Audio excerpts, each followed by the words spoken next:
So you just relapse on NoFap. You beat yourself up and you feel disappointed and guilty. Now what? Should you just try again? Well, you've tried again so many times already and it always ends up the same. Albert Einstein once said, "The definition of insanity is to do the same thing over and over again, expecting a different outcome." By the way, he also did NoFap. So instead of just trying again and again, getting the same result each time, I'm going to show you how to learn from your mistakes each time to eventually become permanently free. So to understand how to permanently get free and learn from your mistakes, you first need to understand why you keep doing the same thing over and over again, even though it's clearly not working. The reason is, right before you relapse, you're in an instant gratification mindset. You're just thinking about, I want to do this thing now. You're not thinking much about the future. You're not thinking about how this action will influence your life in the greater scheme of things. Okay, and then you do it and you relapse, and afterwards you get that post-nut clarity. And then you think, oh, I shouldn't have done this thing. I told myself I shouldn't have done it, but I did it, so okay, let's just try NoFap again. Let's just not do it next time. But now suddenly you have no desire for porn anymore because you already relapsed. And now because you relapsed and because you feel differently, you think, okay, something changed and I no longer want this thing. So you completely forgot about that big desire you had for this thing before you relapse. And now you think things are different, now I don't want it anymore, I'll be free. But nothing really changed. So don't just try again because you haven't changed anything. You're gonna get the exact same result again. Instead of just trying again, you need to figure out, why did it happen? Where was I? What did I think was I gonna get from this thing? So an example would be, you're home alone, you're feeling lonely, and then pornography gives you this promise of intimacy. Or sometimes it would be like, for the past 5 hours you've been sitting on Instagram Reels or YouTube Shorts or something, and you've been just overstimulating your mind. And now you're just getting no dopamine from going through those shorts anymore, and your brain is looking for something more stimulating. Then you think, well, porn is even more stimulating than this short form content, so let me just go do that instead. So what should you do about these triggers? Like if you're home alone at night and it causes you to get an urge and watch porn, then the most obvious answer is just to get rid of your triggers. Stop being home alone at night. And that might work for a while. I mean, to some extent you might be able to control it. Make sure that you go to bed early, be more with your family, spend more time around people, make sure you're never alone. But it's only a matter of time until you get into some external circumstances where you cannot control the environment, and then boom, you relapse again. You need to realize that there's nothing inherently triggering.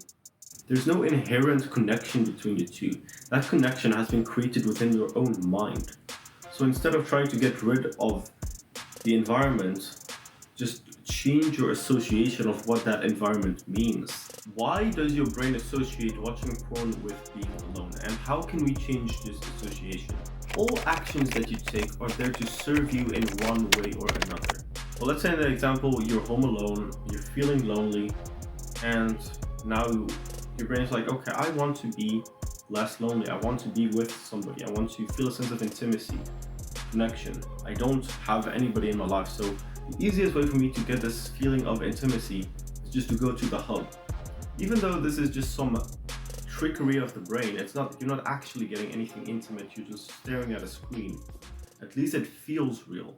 So the only way for you to change that association is to find a better alternative. And all this means is you need a vision for a better future. It doesn't mean like you need a girlfriend right now, or you need intimacy. It could literally just be to realize pornography decreases my chances of finding intimacy. Every time I do this thing, I am decreasing my self-worth, I'm making myself feel more socially anxious, I'm decreasing my chances of being able to talk to real women. So this thing is actually not increasing my intimacy, but it's decreasing intimacy. Now intellectually, you understand that, but you don't have that association. Okay, knowing something consciously and having that subconscious association that prevents you from getting those desires is very different. It's like when you're cutting carrots with a knife and you have this massive resistance towards like putting the knife down on your finger because you know the consequences of that. You're like, no, you get this like spike of cortisol in your brain, just like gets almost like a little scared because you know, if I do this is going to have massive negative consequences. And that's an association. If you have the right association with porn where you're like, no, this thing is not putting me in the direction that I want to go, it's actually taking me away from intimacy, then you will just automatically not want to do it. In the same way that you don't have to resist the urge of cutting your finger off. So what you have to do is you have to sit down and think about every time that you have relapsed. And kind of try to reimagine the frame of mind you were in right before you relapsed. What were you thinking? What were you thinking were you going to get out of this thing? And you have to dissect those associations and instill the truth into your mind to understand that this thing is not actually what you want. You might think, well, I don't want porn. I don't associate joy from this thing. And you might not consciously want it, but subconsciously you still think there's value in it. Because your true associations are revealed through your actions. That's why I say you need to go look at when you relapse and what you were thinking then, because those are your real associations. And this isn't just some quick process like, oh, pornography, it decreases my chances of getting a girlfriend. Haha, I don't want this thing anymore. It's much more vigorous than that. You'll have to go through a lot of just in-depth thinking and really just sitting there for an hour thinking, why is this thing actually not beneficial to me? Rewiring your brain. So one of the best ways to do this, something that really worked for me, was I'd create something I'd call a mess-up bank.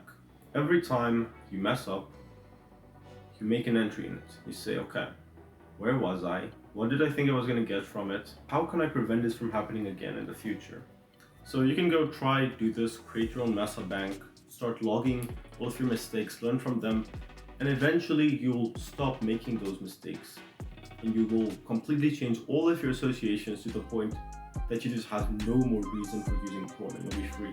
Let's say it took me maybe 4 months of going through my associations, changing them. But if you don't want it to take that long, I'm actually doing free coaching. I've got a Discord in the description. If you want me to personally help you with your associations and help you get free so it doesn't take you months and instead takes you days, check out the link, it's free. Until then, I'll see you in the next video.